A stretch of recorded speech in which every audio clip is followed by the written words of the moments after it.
All right, welcome back to the Broker's Voice. I'm excited this week to have a super successful benefit advisor on. I've gotten a chance to get to know this guy. He's also a superhuman being. But before we dive into this week's episode, I want to make a shameless plug here for our sponsor, Agency Annex.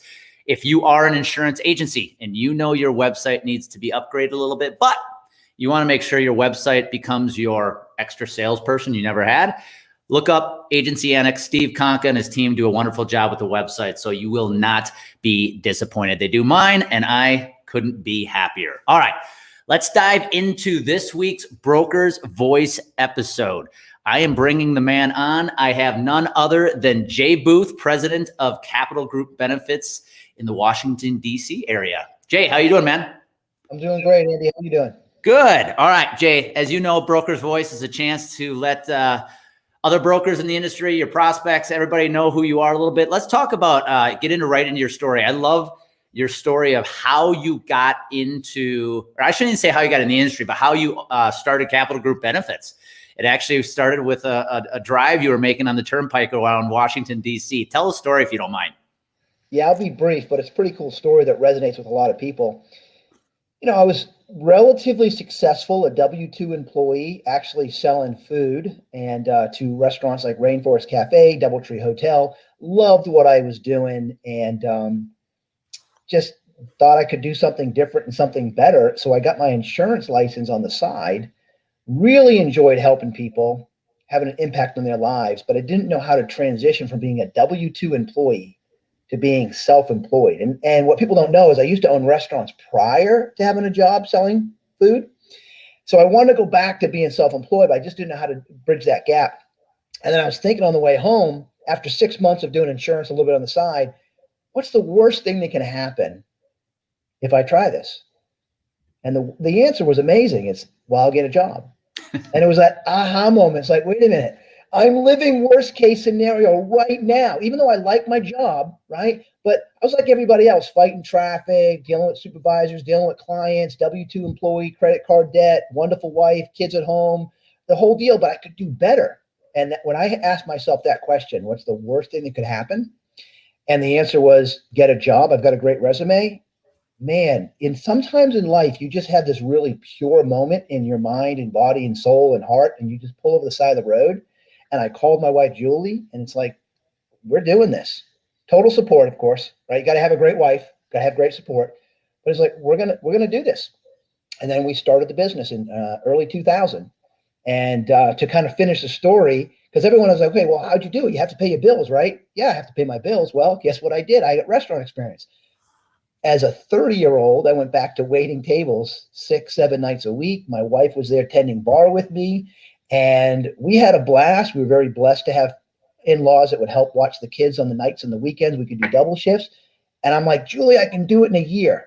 I'll wait tables for a year. We'll pay the bills. We'll pay off the credit cards, get the old Honda car payment paid off, and I'll build this business by the day. I'll pay the bills by night. Well, it took 2 years.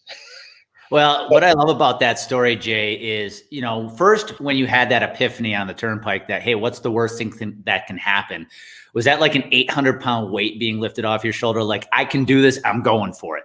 I'm telling you, absolutely. It was the purest. It was just like, wow, amazing. And it was like all the fear and anxiety that you have of leaving a job that you're making really good money at. You're already doing well.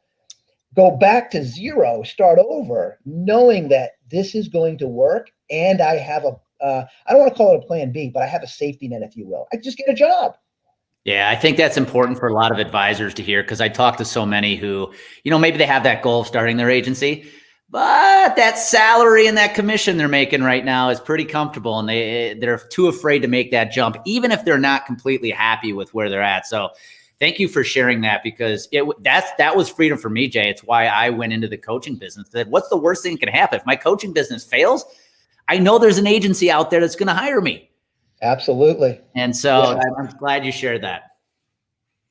Now, one thing many may not know about you is you're from Boston, you're Bostonite, or Bostonian, I should say. And you're also a diehard Tom Brady fan. And you shared a piece of content on social media recently about how you are living Tom Brady's worst nightmare. Talk about that. Well, when Tom Brady thought he was going to be drafted, I don't know, maybe third round or second round, fourth. I'm not sure when he thought he was going to get drafted. But as we all know the story, he was drafted 199 in the sixth round. And he had a quote recently, after the draft, shortly after the draft, that said, man, I'm sitting there. I'm paraphrasing Tom Brady, of course. I'm sitting there on the couch and I'm thinking, if I don't get drafted, I'm going to have to sell insurance for the rest of my life. And I hear this quote years ago, and I'm like, dude, that's what I do for a living, right? I'm living Tom Brady's worst nightmare and loving it, by the way, right? So everyone has their lanes to be in. Not that I wouldn't want to spend a future Sunday tossing balls around and winning the Super Bowl. That'd be kind of cool. But that's the story, man. Tom Brady. Well, I want you to talk, because we talked about this offline for the sports fans listening in. I'm a Packer fan. Of course, I was upset Sunday with the result of the Buccaneers going up to Lambeau Field and beating the Green Bay Packers. But there's also mad respect in the fact that, Tom Brady has been in the league for 21 years and he's now in his 10th Super Bowl. Almost half of his career has been spent in the Super Bowl, which is absolutely insane. But you made a point about those 2 5-year periods. Talk about that. Well, I don't have the exact numbers in front of me, but there's 2 5-year periods that Tom Brady has been into 5 Super Bowls, I believe. And one period has 2 MVPs. The other 5-year block, he has 1 MVP. He's the greatest quarterback of all time in any one of those blocks, right? The first 5 years or the other 5 years we want to compare. It's just amazing what this guy has been able to do. And it's cool because we have all seen the tape. All of us have seen the combine tape. I'm faster than Tom Brady, right? He's an amazing quarterback. He is not to be confused with the talents of one of your favorite guys, Aaron Rodgers, Patrick Mahomes, Deshaun Watson. He's not to be confused with those freaks athletically, but he is undoubtedly the best. He produces the results. I don't know what we can learn from that, but that's cool. This is actually, we could bring value to insurance advisors, the industry, in this question. In your opinion, to your point, he was drafted in the 6th round, 199. He is now arguing, I don't even know if it's a discussion anymore. He's the greatest quarterback to ever play the game. How is a guy from the 6th round, who is, let's be honest, not completely athletic, now the greatest quarterback ever? If you had to put your finger on 1 or 2 things he's done in his career, what would it be? I don't know. A couple things come to mind off the cuff. One thing I say all the time is work works. And people are like, that's just so simple, Jay, right? Work works. The other thing that someone said to me years ago, a client, very large group of mine, and I never forgot it. And he says, Jay, show me a guy with a 4.0 with not a lot of hustle. Show me a guy with a 2.0 and all kinds of hustle. And I'll hire and bet on that 2.0 and go is what he called him. 2.0 and go. And that always resonated with me. So I don't know how to answer your question, but Tom Brady, how has he been able to do this? And, the divorce with Bill Belichick, who's winning the divorce so far? Well, early on, it's Tom Brady. That story is not fully written yet. Let's be patient. But right now, it's Tom Brady. Absolutely. So, and I've always viewed myself as a bit of a 2.0 and go guy. One of the compliments I get a lot is, Jay, you've taken a very complicated situation and made it simple for me. One of the best compliments I can ever get is that. I once left a meeting, hundreds of employees, talking about the benefits. I thought I did a phenomenal job of explaining the co-pays, the co-insurance exposure, the max out of pocket, all that stuff that we need to know about. She calls me back a couple hours later and says, Jay, can I get 10 minutes of your time? Yeah. I have an MBA and a PhD, and I have no idea what plan I should pick for my family. Can we just talk about it? And after just a few minutes, she said, you were able to take this complicated situation and break it down for me. And I know exactly what I need to do for my family now. She thanked me. So when I get that kind of compliment, and I joke, but here's the deal. I'm not a highly educated person. So for me to understand a complicated thing, I have to break it down into short stories or analogies. I got to bring what I call the street view. And then that's what I do for my clients and the employees I talk to is I take this insurance world, whether it's fully insured, self-insured, partially captive, deductibles, co-insurance, max out of pockets. We got to break this stuff down for people. And maybe to kind of tie in the Tom Brady story, maybe Tom Brady's been able to do that. No one else has been able to crack the code like Tom Brady. So how is he doing it? Maybe he just keeps it simple for him. Well, and to your point, there's an art, like you and I have talked about this at length, just the ability to storytell in our industry is so powerful. Because if you can take a very complex situation, which is it's what we deal with on a daily basis, and make it simple for not only your decision makers to understand, but the employees that ultimately use the plans that the decision makers are providing, you are an asset, an invaluable asset to that organization. And I think honestly, that's where a lot of advisors struggle, is they actually take a complex situation and keep it complex for decision makers. Now, talk about this for a second, Jay. One thing you say a lot about the clients you love working with are those that are pro-employee. What does that mean? So there's a couple times of groups. For the most part, you're a pro-employee group or you're a necessary evil group. Okay. So a pro-employee group is, I want to offer benefits to attract and retain employees and foster a certain culture. Do we need to be inside your budget? Absolutely. Do we got to control cost? No question about it. But we're doing it because we want to be pro-employee. And there's a couple of questions I ask right out the gate to kind of gauge, who am I working with? What culture do they have? Are they a pro-employee group or are they a necessary evil group? The necessary evil group might be a little strong term, okay?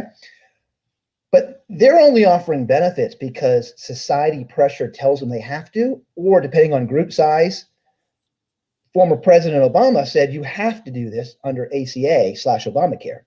And, we are helping those groups as well. And we've got great advice on how to strategize. But we love working with the pro-employee groups that they want to be pro-employee and pro-bottom line at the same time.